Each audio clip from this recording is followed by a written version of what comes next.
తాజాగా ఆకాశంలో ఓ ఘోర విమాన ప్రమాదం త్రుటిలో తప్పింది. 2 విమానాలు చాలా దగ్గరకు రావడంతో అవి ఢీకొట్టుకున్నాయా అన్నట్టుగా విమానాలు దగ్గరకు వచ్చాయి.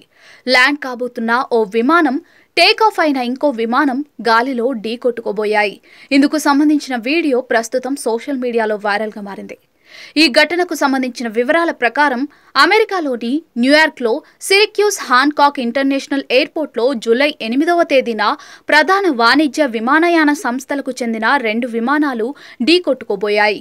ఈ ఘటనలో ఎయిర్పోర్ట్లో కంట్రోలర్లు ముందుగా American eagle flight AA5511 PSA ఎయిర్లైన్స్లో పాల్గొన్న బొంబార్డియర్ CRJ700ను రన్వే 28లో ల్యాండ్ కావడానికి క్లియరెన్స్ ఇచ్చారు.